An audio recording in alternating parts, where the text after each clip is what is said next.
Now, I know a lot of you have either read the title and are in complete agreement with me, or are just genuinely confused with the problem with modern day gaming. And in this video, it's something that I kind of want to address, go over, and kind of just express a lot of what people in the community have been feeling. So without further ado, sit back, relax, eat a snack, and let's get into the video. So recently I stopped playing Modern Warfare 2 because of me just not having fun with the game and having things just being a little bit more stale, and I was just like, hey, let me jump into another game. However, there wasn't really another game I could really jump into. I went on Steam, and honestly, I did not find anything that even comes close to interesting me or something that is a full product. And this made me really kind of push to make this video because I feel like this is not really being talked about in our community, where we as the community just don't really have anything to play. And I do want to say one thing is that I think that single player games are killing it. Games like Jedi Survivor, Insomniac, Spider-Man, Miles Morales, etc. I think those games are really, really great. However, I feel like their issues is their first day releases have not been that good as of recently. A great game, in my personal opinion, would have been The Last of Us Part 1. That port just completely blew on PC, along with Jedi Survivor, which really kind of, I guess you can say, discourages people from actually wanting to play those games. And I could definitely tell you from personal experience, I do not want to pay money for an expensive product. And I guess that kind of segues into our next reasoning, which is that games are getting more and more expensive, and I feel like it's really hard to justify that $70 price tag now. Now, don't get me wrong, $60 plus tax was a lot for a game. However, I feel like now that things are $70 plus tax, it makes it even harder for you to justify spending your money. Like personally, for example, I would not want to spend $70 on an unfinished product, and I kind of had to learn my lesson with that with Modern Warfare 2, which to me is definitely a buggy unfinished product that just doesn't feel good or is not as good as something like Modern Warfare 2019. Now, I know what you guys are saying, well then why don't you just wait for a sale? And you are completely right, that's what I mainly do, but still the sales are not really that good, even especially when the price hike has been like, you know, up to $70. I think a lot of the sales I've seen that are pretty much reasonable are some for like 30 or 40 bucks, but still, like, that's still a lot of money you're paying for a game that, like, for me personally just doesn't feel like a premium title that, you know, would cost that much money.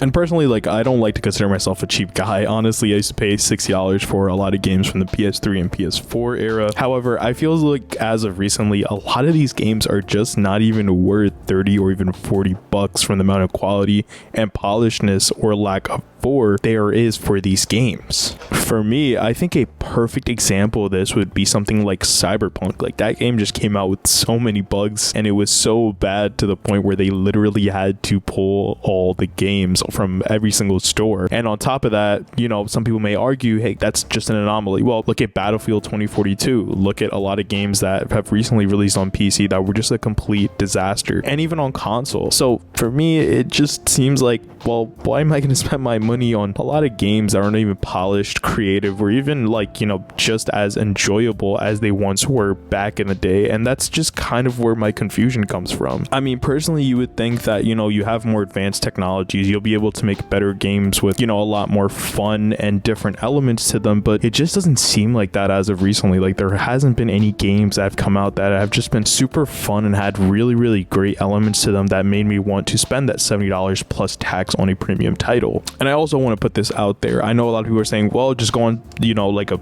third-party website and get a Steam key. And personally, I do this, and I'm gonna put up a screenshot right on this video. But as you can see, even the Steam key prices are pretty pricey compared to the retail price that you're paying for it.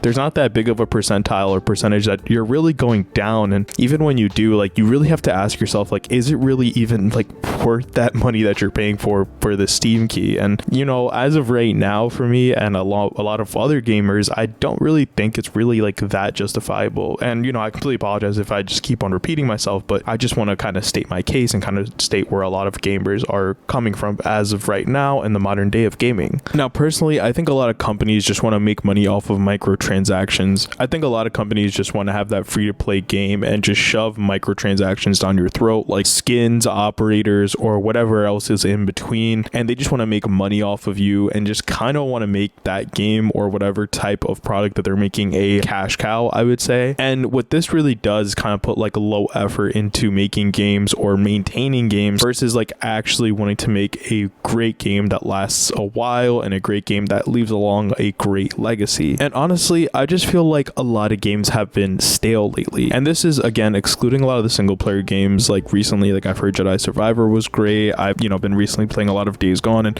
those games are phenomenal and I will never ever take their spark away. However, I just feel like a lot of the generic, like multiplayer games or the games that have been coming out, like annually or whatever the case is, they just haven't been fun lately and they've just been stale and there hasn't been anything booming. I think the last time we really felt a boom was when BRs were kind of included, and that's when like Fortnite was released, and then there was a lot more competitors within the scene. Now I feel like a lot of companies are just kind of, I just don't think they're doing anything. I think they're just kind of recycling and trying to figure out their best way to make a profit instead of actually building a great game for their players. And then they sit there and scratch their heads why people start dropping off their game or why their games aren't lasting as long, and then they start panicking. And I think this kind of leads me into my last point, and this kind of just ties every single thing we just talked about into one nice bow and a gift to give to every single gaming developer slash company. And it's just the fact that games are just not fun anymore. Nothing is really creative or groundbreaking to the point where you have to play that game, where it is really, really fun. Now look, I hear this a ton of times that, hey, we're not back in the old days where you can hop on Call of Duty with all your friends and you weren't like a kid anymore, and you're not in that time frame. I completely get that, and I'm completely utterly down for always trying something new and big changes and always keeping an open mind. That's something I personally really love. However, there isn't really like anything new coming out that's been, catching not even my eye. For me personally, I think one of the only things that was new that was going to catch my eye was The Last of Us multiplayer, but again, that got delayed because of, another point we had made. They wanted to make it a live service game, which Naughty Dog didn't want to, and that's like a whole nother cast of worms and a whole just like dumpster fire. However, this then just leads to a more like, discerning problem where you're just like, hey, like what games are actually coming out that we are excited for? And the only one that I could really think about is probably Starfield, but for me personally, like I don't really seem that interested in it. Just doesn't really interest me, or maybe it's not really generating as much hype, or there isn't that much marketing for that game either. I think that's also another huge factor. And also a lot of the games that were even shown at the recent Sony like showcase were pretty garbage, except for Spider-Man 2, which I have seen a lot of people hype for. Or, let's say something along the lines of like the Xbox showcase, where there wasn't really that much shown either, or I haven't seen a lot of people that's been like rumbling online, and there hasn't been that much rumble from me either, because there isn't that many games I look to see as some sort of viable everyday type of game. Now, one game that's been making a lot of rumblings is X Defiant, and I've been playing it a little bit recently, and it's okay, but it's a little bit janky, and I do think that game has a lot of potential. But besides that, there hasn't been anything groundbreaking recently, and I think that's a problem. And I think that we as gamers kind of have to like point at these companies and say, hey, like you need to be doing a little bit better, or you need to be at least like trying. I just think nowadays there's just been such a lack in gaming, and I know I pointed this out earlier, but back in the old days, like you can literally go to your game store and pick up a random copy of a game, and 9 times out of 10 you would have fun with it. Like for example, a title that hasn't come back in like almost 10 years is like Infamous. Why haven't we got another Infamous game? Or even like a better off one, like why haven't we gotten a actual Call of Duty that really does cater towards multiplayer and actually listens to the fans? I think that's even a better solution. But I guess this is kind of the current state of gaming, and I do want to know what you guys think. Let me know what you guys think down in the comments. This has been your boy Beast, and of course I'll see you guys in the next video.